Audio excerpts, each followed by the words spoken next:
యావత్తు తెలుగు ప్రజలకు, దేశ ప్రజలకు, ప్రపంచ మానవ జాతికి జగద్గురువులు, కాలస్వరూపులు, ధర్మస్వరూపులు, మహత్పూర్వక అగ్రగణ్యులు, మహారాణి సమేత మహారాజా శ్రీ శ్రీ అంజనీ రవిశంకర్ శ్రీమాన్ వారు ధర్మోద్ధారి అయి తెలియజేయి పరిష్కారయుక్త ఆశీర్వాదపూర్వక దివ్య సమాచారం.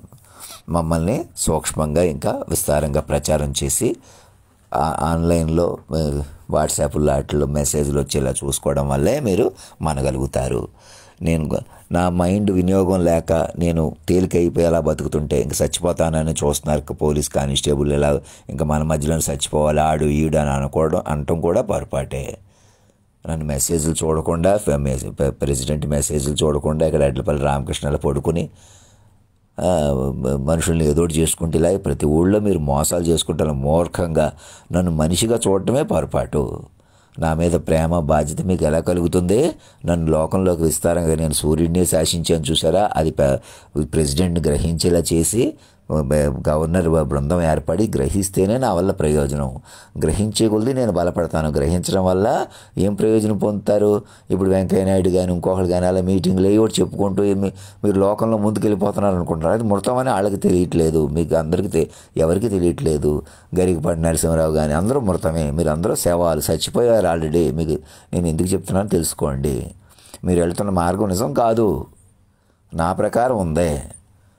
నేను రోడ్డు మీద వెళ్తుంటే నా పక్కన నుంచి వెళ్తున్న కానిస్టేబుల్ దగ్గర నుంచి దేశ అధ్యక్షుడి వరకు ఒకటే రెస్పాన్సిబిలిటీలోకి రావాలి. మధ్యలో మీడియాలో ఎవరెవరు నడుపుతున్నారో, మెసేజ్లో వెళ్లకుండా రాకుండా ఎవరేమవుతున్నారో, ఎవరినైనా పని మనుషులు మార్చేసాము, ఎదవలు అయిపోయారు, చచ్చిపోయారు, ఇంకెందుకు వాళ్ళకి ఎదవలు అయిపోయారు, తగ్గిపోయారు, ఇంకెందుకు అనుకుంటున్నారు. ఇప్పటికైనా మీరు మనసుతో బ్రతకాలా? ఇప్పటికైనా ఎవరినో చంపేసినందుకైనా మనసుతో బ్రతకాలి, తగ్గించేసినందుకైనా మనసుతో బ్రతకాలా? నాలాంటి మనసున్న మహారాజును బతకనివ్వాలి. నాలో తల్లిని, నాలో చేరిన పాటలు పాడిందే తరిగొండ వెంగమ్మ పాటలు అవన్నీ పాడగలిగానని మీకు తెలియని వాళ్ళు, తెలిసిన వాళ్ళు కూడా తెలుసుకుని సాక్షులు పిలిచి ఆ బాపూజీరావు, కాకుమల్ సుభాష్ చంద్రబోస్ ఎక్కడ ఉన్నారో వాళ్ళు ముందుకు పిలవండి, ఆన్లైన్లో కలపండి. సుశీల గారి ద్వారా నా దగ్గరికి బస్సు వేసుకుని రావడానికి ఆలోచించండి. ఇవాళ బుధవారం గడిచిపోయింది, మళ్ళీ వచ్చే బుధవారానికైనా, ఆ పై బుధవారానికైనా ఎప్పటికైనా ఇంకా బుధవారమే రావాలని లేదు. రేపు ఏ గంట అయినా నాకు మెయిల్ పంపించవచ్చు. గవర్నర్ చూడొద్దంటే చూడటం మానేసేయటం. ఆమె కూడా కమిటీ వేసుకుంటే కానీ తెలియదు.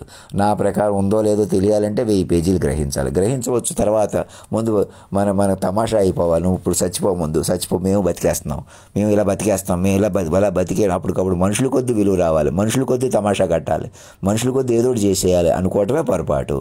ఇంకే బంధాలు కానీ ఏ కులాలు కానీ ఏమీ చెల్లవు. మనుషుల కొద్ది ఏదోటి చెప్పొచ్చు, ఏదోటి చేయొచ్చు. అదే ఘోరాతి ఘోర కలి.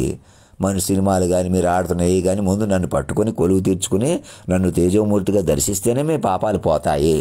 నన్ను నా మనసునే చెప్పుకోవాలి, వినాలి. వినడం వల్ల మాత్రమే ప్రపంచం నడుస్తుంది. చెప్పుకోవడం, వినటం వల్ల, ఏదోటి చేయటం వల్ల మీ చేతిలోకి రాదు. GHMC ఎలక్షన్ గెలిచినా, తిరుపతిలో ఎవరు నిలబడినా, ఎవరు ఏం చేసినా, అప్పటికప్పుడు ఏ అభివృద్ధి చేసినా, అకౌంట్లో ఏదో స్ట్రీట్ వెండర్స్కి ఏదో డబ్బులు చేస్తున్నాం, అవి ఏం చేసినా మీరు మనసు సెక్యూరిటీ లేకుండా ఉండదు. మనసుతో సెక్యూరిటీ పొందాలి. మొదట ఒక గూటికి చేరాలి మనం. ఈ దేశమే మన ఇల్లు అనిపించుకోవాలి. జాతీయ జెండాలు అధినాయకుడు నిజం చేసుకోవాలా? లేకపోతే అది ఊరికే గాలిలో దీపం అవుతుంది. మీరు అందరూ గాలిలో దీపాలే. నన్ను కూడా మనిషిగా చూస్తే నేను అలా అనిపిస్తాను. పైన చూస్తే ఎవరు గాలిలో దీపం తెలుస్తాం, ఎవరు ఎదవలు అయిపోతారు, ఎవరు నవ్వుతారు, ఎవరు ఏడుస్తారని మీరు పోటీ పడిపోతున్నారు. సాటి మనుషుల మీద ఆధారపడుతున్నారు. ఇంకా ఎదుటి వాళ్ళు తక్కువ చేయాలి, ఎక్కువ చేయాలి, ఎవరినో పెంచుకోవాలి, ఎవరినో పైన పెట్టుకోవాలి, లేకపోతే మనమే బతికేయాలి, మనమే స్వార్థంగా బతికేయాలి. ప్రతి ఒక్కరు స్వార్థమే అనుకుంటున్నారు. నన్ను కూడా స్వార్థపరుడు అనుకుంటున్నారు. నేను ఎవరికి పెట్టకండి నేనే తినేస్తున్నాను. నేను మనిషిగా ఒకళ్ళు గొడవలాగా, ఇద్దరు గొడవలా చూపించుకోవట్లేదు, ఇక్కడ గొడవలా, పక్కన గొడవలా చూపించుకోవట్లేదు అని నన్ను కూడా మనిషిగా మలపడం, మీరు మనుషులే అనుకోవటం, అక్కడే పొరపడుతున్నారు. నన్ను ఒక్కడిని దేవుడిగా మార్చేసుకోండి, మీరు దేవుడిని పట్టుకోండి, అనగా కాలాతీతాన్ని పట్టుకోండి. ఒకసారి పట్టుకుంటే చాలు, ఇంజిన్ లాగినట్టు మొత్తం లాగేస్తాను బయటికి. ఎడం చేత్తో పాత తప్పులన్నీ సరిదిద్దేసి మళ్ళీ కుడి చేత్తో కొత్త ఇస్తాను. ఈ క్షణం నాకు ఈమెయిల్ పంపితే చాలు. ఈ పక్కన చూడమన్నారు, వెనకాల సినిమాలు చూడమన్నారు, ఇలాగే ఉండిపోమన్నారు అని మీరు ఎవరికి చెప్తున్నారు? మధ్యలో ఏకకాలంలో ఇప్పుడు కూడా ఈ మెసేజ్ ఎర్స్టైల్ ప్రెసిడెంట్ ఆఫ్ ఇండియాకి ఎందుకు పెడుతున్నాను?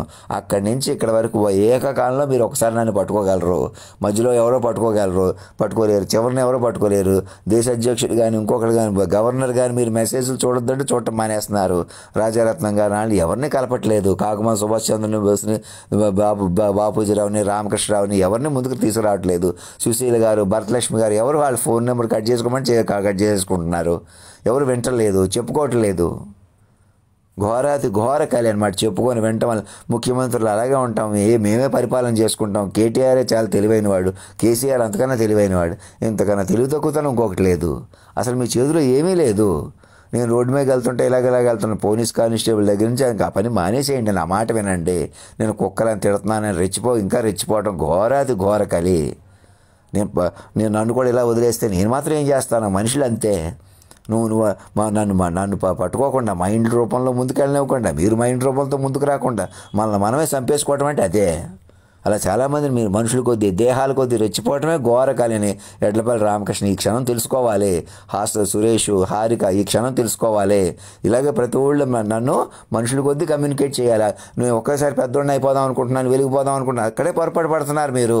నేను కాదు, మిమ్మల్ని నన్ను ఉపయోగించుకునే కాలమే మీకు కొత్త వెసులుబాటు ఇస్తుంది. నేను చెప్పినట్టు నన్ను పట్టుకోవాలి. మొదట ఒక 1000 పేజీలు చెప్పుకోవాలి, సాక్షులు పిలిచి. ఇద్దరు ముఖ్యమంత్రులు కూర్చొని వీలవటం ఏంటి? అసలు జిహెచ్ఎంసీ ఎలక్షన్స్ రద్దు చేసేసుకోవాలి. ఎలక్షన్స్ అవి చెల్లవవి. అలా అది హడావుడిలో సందడిలో నన్ను పట్టించుకోరు. యూనివర్సిటీ ప్రొఫెసర్స్ అందరూ నా మీద కమిటీ వేసుకుని వినాలి. ఎక్కడోళ్ళు అక్కడ నన్ను కొలువు తీసుకుని నేను మాత్రమే అధిష్ఠించగల వజ్ర సింహాసనం మీద నన్ను కూర్చోబెట్టడమే. మీకు పాపాలన్నీ పోతాయి. కొత్త యుగం వస్తుంది మీకు. పాత పోయి యాంత్రికంగా ఆధారపడటం పోయి, అంటే అప్పటికప్పుడు ఇలాగ వెళ్ళటం రావటం పోయి, చెప్పుకోవడం వింటంలో పడతారు. నన్ను కూడా చెప్పుకొనిస్తారు, వింటారు, నా మీద చెప్పుకుంటారు, వింటారు. అలాగా ఇంకేదోటి చేయకూడదు. పరికరాలు ఉపయోగించుకొని ఇంత శక్తివంతమైన పరికరాలు ఉండటం ఏంటి? మనుషులు మైండ్ పైకి రాకుండా, మనుషులు వాట్సాప్లు, మెసేజ్లు, ఫేస్బుక్లు ఉండగా అవి ఏమి కలవకుండా ఉపయోగించుకుని మీ స్వార్థానికి ఉపయోగించుకోవడం ఏంటి? మీకు ఇంకా మాకు స్వార్థం నెరవేరాలని చెప్పి అనేకులు ఒకటైపోయి కొంతమందిని మాట్లాడడం మానేసి, అసలు వ్యక్తిని వదిలిపెట్టేసి, కేంద్ర బిందువుని వదిలిపెట్టేసి, అప్పుడు కూడా సూట్లు బూట్లు వేసుకుని రెచ్చిపోతే సరిపోద్దా? మరి మృతమైపోలేదా? ఆలోచించండి. అందుకే భగవంతుడు తెలివి ఎందుకు చేశాడు అలాగా? ఒక మాటకు లింక్ చేశాడు. ఇప్పుడు మీ చిన్న కదలికలు కూడా మాట అంటున్నాడు. అది కాదని ఆ లింక్ పట్టుకోకుండా మేము మీడియాల కొద్దీ, మీ కోర్టుల కొద్దీ, పోలీసుల కొద్దీ నడుపుతామంటే, మేము మనుషుల కొద్దీ మేము ఇలాగే ఉంటామంటే అది మృతం అయిపోవట్లేదా? మీరు ఎంత హుషారుగా ఉన్నా, ఎంత బలంగా ఉన్నా, ఎంత సెక్షువల్గా ఆనందించేసినా, ఏం చేసినా అది మృతం అయిపోవట్లేదా? మీరు మైండ్ పట్టుకోవాలి. నన్ను కూడా మైండ్గా చూడాలి. ఒక యుగమే మారిపోద్ది. ఇప్పుడున్న భౌతిక ప్రపంచం నిజం కాదు. రెప్పపాటు మనది కాదు ఇది. మనదయ్యి సదా ముందుకెళ్తాం. ఇప్పుడు మనది కాకుండా సదా ఇప్పుడు ఆనందించేయాలని చెప్పి ఏం చేస్తున్నాం? నిత్యమృతంలో ఉంటున్నాం. ఆలోచించుకోండి. ధర్మం రక్షిత రక్షత, సత్యమేవ జయతే.